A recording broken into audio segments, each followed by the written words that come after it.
Lecture 23, Sarte on Sex and Love.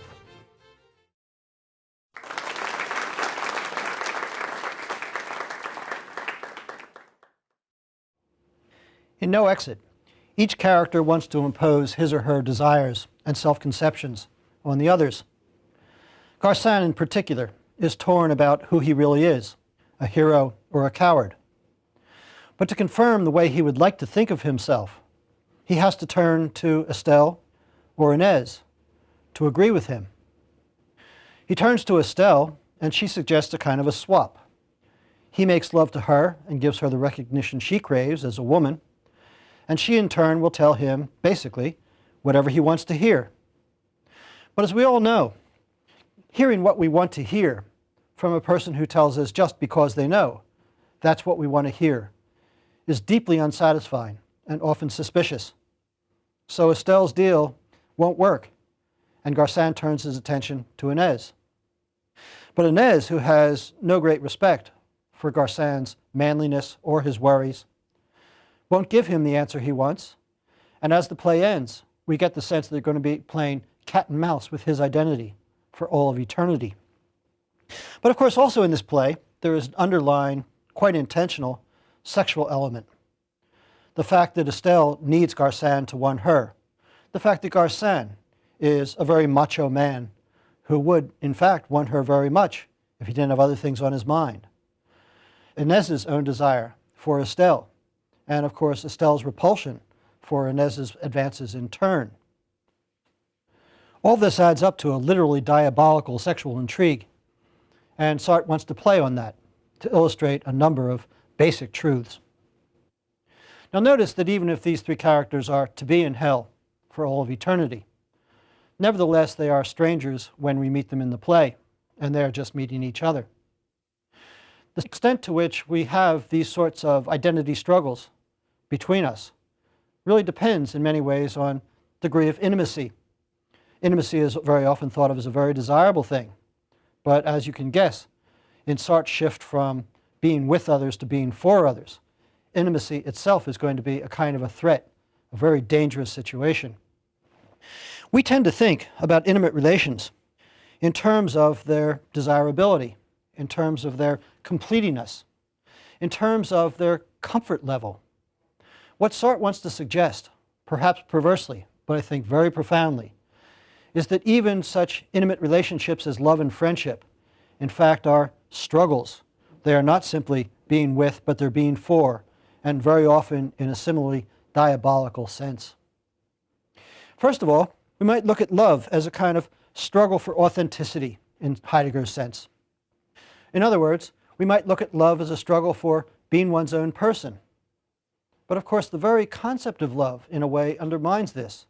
And this is something that people in love have often struggled with, of being in a love relationship and being with one another, and yet maintaining their own sense of identity and independence.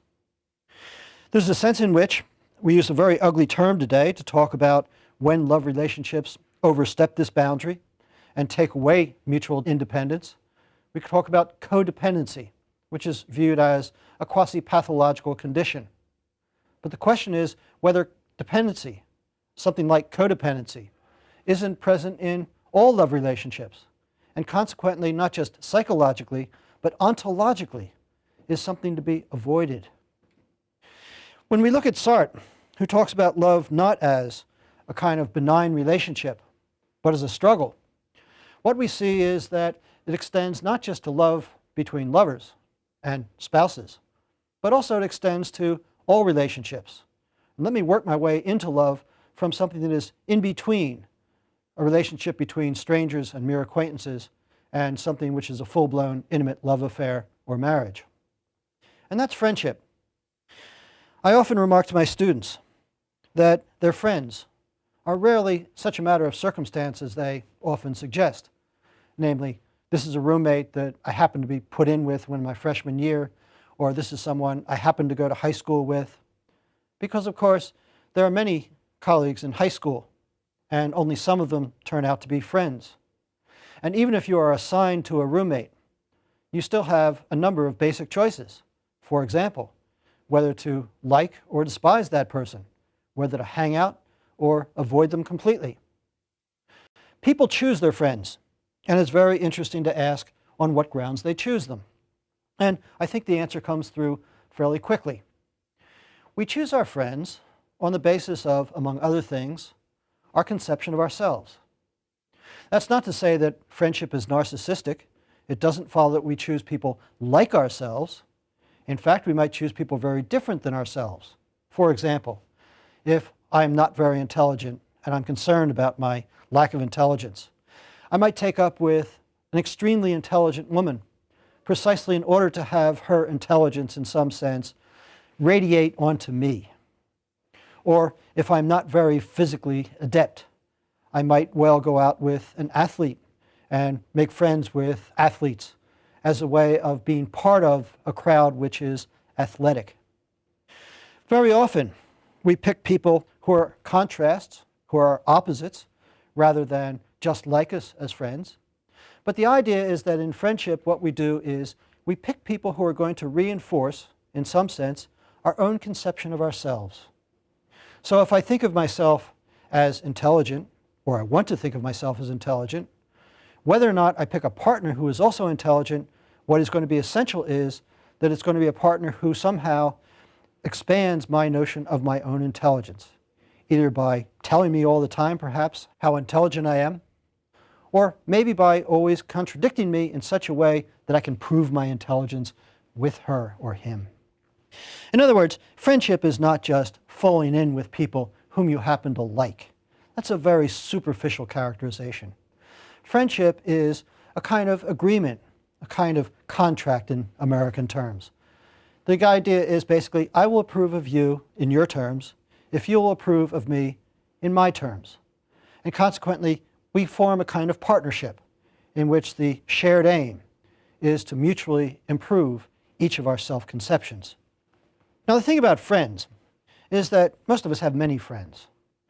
One can make a kind of exception here. There is something which in the 19th century was referred to as romantic friendship. And of course, among the Greeks, there were stories about friends, primarily male friends, who were just as exclusive and intimate as any pair of lovers. But for the most part, we certainly talk about friendship in a very general way. In fact, I would say a promiscuous way. We often refer to someone as a friend, meaning we've had dinner with them once or talked to them once. But if you think about what it means to be a friend, what you understand is that friendship involves a kind of mutual identity. First of all, the mutual identity as friends, but also the sense in which we identify ourselves through our friends. But the fact that we have many friends, or at least several friends, means that there's a sense in which this identity is diffuse, and we don't depend all that strongly on any one friend for how we think of ourselves.